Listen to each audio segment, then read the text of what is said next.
Good morning everyone, my name is Shagaf Ashti और मेरा आज का टॉपिक है मोबाइल टेक्नोलॉजी।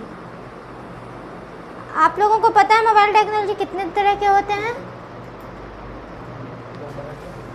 मोबाइल टेक्नोलॉजीज कोई बता सकता है आप में से? कोई भी नहीं। मोबाइल टेक्नोलॉजी दो तरह के होते हैं। पहला होता है mobile technology GSM plus and CDM।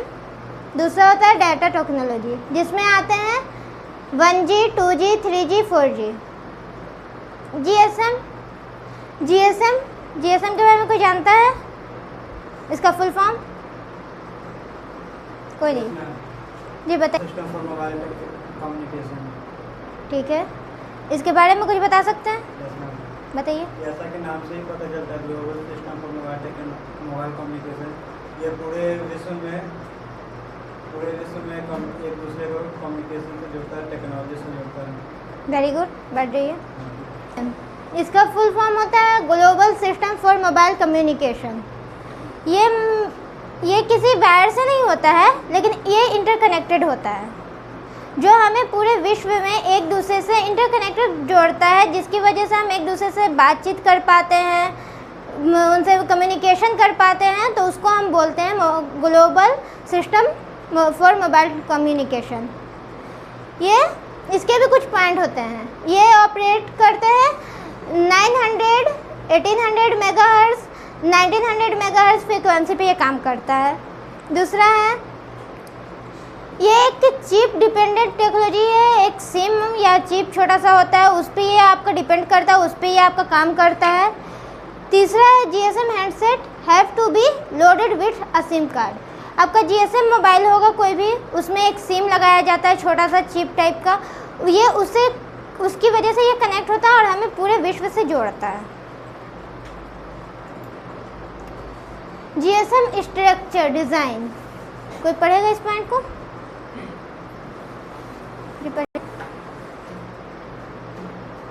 Mobile station is a combination of mobile equipment and SIM card.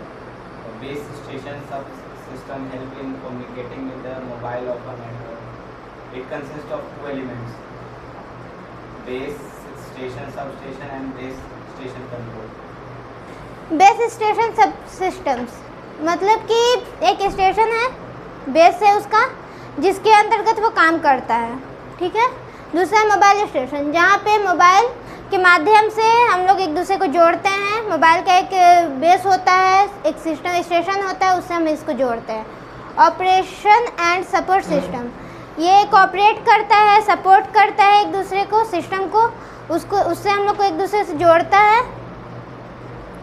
GSM system components, इसको कोई रीड करेगा?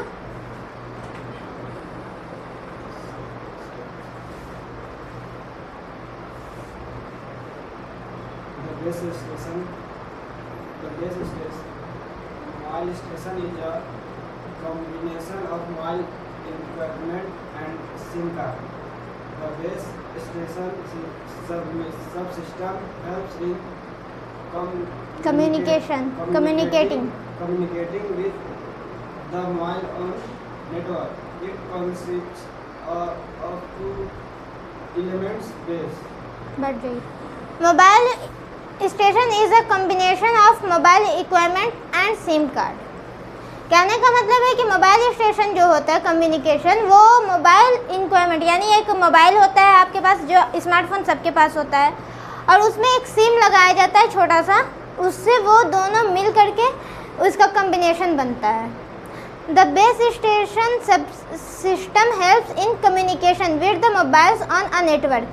It consists of two elements: base station subsystem, BTS, base station controller.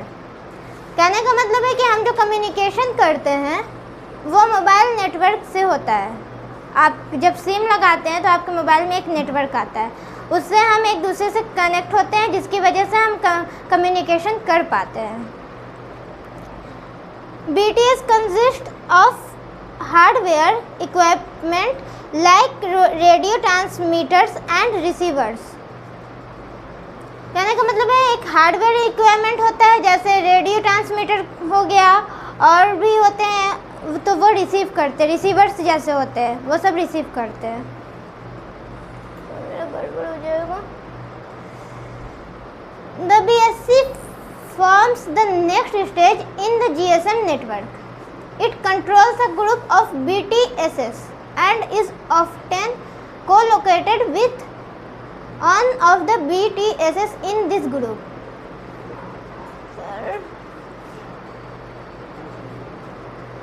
GSM का एक second network भी होता है, वो second इस पे काम करता है। It's control a group of BTSs, वो एक ग्रुप को कंट्रोल करता है, ठीक है। नेटवर्क सब system is considered as the core network. Has different, बहुत सारे कोर नेटवर्क को जोड़ता है एंड डिफरेंट टाइप के एलिमेंट्स हो सकते हैं, क्योंकि सबका मोबाइल एक तरह का नहीं होता है, बहुत तरह के मोबाइल होते हैं, किसी भी कंपनी के हो सकते हैं। उन सारे मोबाइल को कनेक्ट वो कर सकता है जो GSM वाला आपका होता है, ठीक है।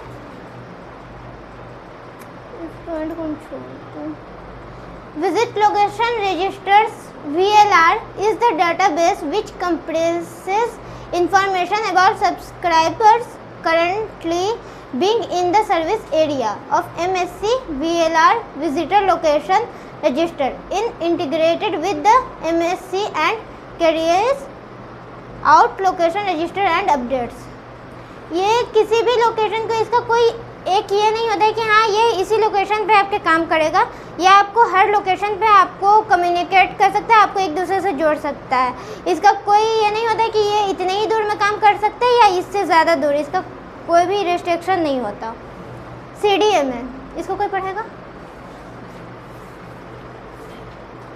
CDMA stands for Code Division Multiple Access. In this context of cell phones and mobile networks, people tend to use it interchangeably to refer to different mobile standards, CDMA 1 or CDMA 2000. इसको Now, आप difference between GSM and CDMA.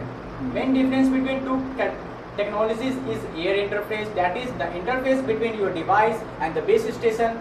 The core network side of both the technology is same data technology. हो गया, आप इसको हिंदी में बता सकते हैं? तो हमारा ये CDMA जो है उसका मतलब होता है कोड डिवीजन मल्टीपल एक्सेस। तो इसमें क्या होता है, सेल फोन और मोबाइल नेटवर्क्स दोनों हम लोग यूज़ करते हैं। ये इंटरचेंजेबली डिफरेंट मोबाइल स्टैंडर्ड्स को बताता है। जैसे हमारा ये CDMA 1 हो गया और CDMA 2000 हो गया। ओके, बढ़ रही है। जैसा कि CDMA code division multiple access, इसके नाम से ही पता चल रहा है ये डिवीज़न में कोड किया हुआ है, कोड है, इसका एक कोड होता है। जैसे कि मिलिट्री के पास होता है, CID के पास होता है, इन लोग के पास जो होता है वो एक ऐसा फ़ोन होता है जिसका एक रेंज होता है 100 मीटर 200 मीटर, इससे ज़्यादा वो उससे बाहर अगर जाते हैं तो वो काम नहीं करेगा। और जब उन्हें किसी से कनेक्ट होना होगा तो सेम कोड मिलता है। जब आप कोई मोबाइल लेते हैं, जैसे उस मोबाइल का नाम क्या था, तो उसमें कोड आता है, वो कोड दोनों के पास अगर सेम है तभी आप उसको कनेक्ट कर सकते हैं, ऐसे आप नहीं कर सकते हैं, ठीक है। GSM, difference between GSM and CDM। GSM में होता है कि आप पूरे विश्व से को जोड़ सकते हैं, एक दूसरे से कम्युनिकेट कर सकते हैं, लेकिन CDM में इसका जस्ट अपोजिट होता है। वो वही काम करेगा जिसका उसका रेंज होगा जितना। अगर उसका 100 मीटर रेंज है तो आप 100 मीटर से बाहर जाके आप कम्युनिकेट नहीं कर सकते, आपको उसी रेंज में रह के आपको काम करना पड़ेगा।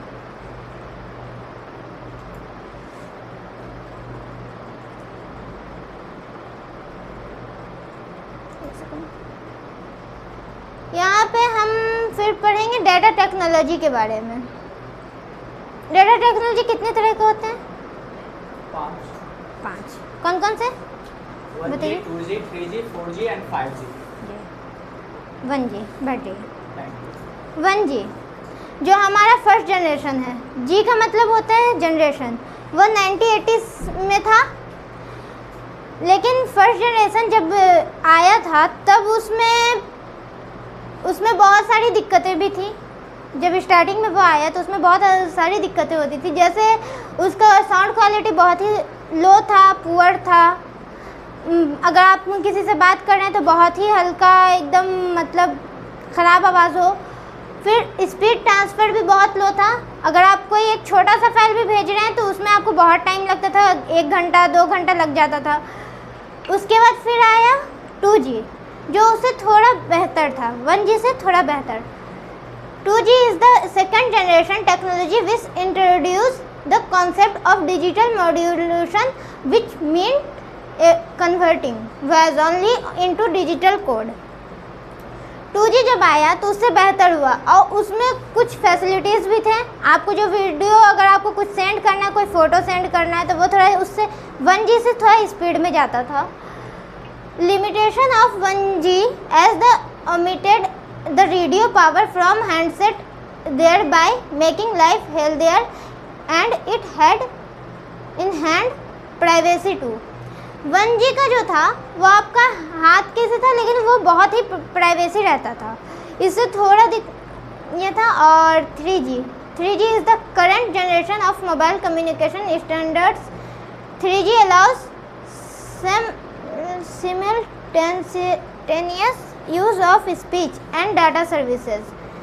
3G, जब 3G आया तो उससे थोड़ा अच्छा बेटर हुआ आपका डाटा, जिससे हम अभी भी यूज़ करते हैं। 3G कहीं कहीं पे यूज़ होता है, तो उससे हम लोगों को काम करने में थोड़ी और आसानी हुई। हमारा वॉइस का क्वालिटी अच्छा हुआ, हमारा कोई भी सेंड करने का टाइमिंग जो था वो बचने लगा, हम कुछ ऑनलाइन वीडियोस देखने लगे। वो 2 MB पर सेकंड मिलता है, या 2 MB पर सेकंड 3G काम करता है, ठीक है। 4G is the latest generation of mobile data connectivity built on the foundation set by 3G। 4G offers a faster and more reliable connection।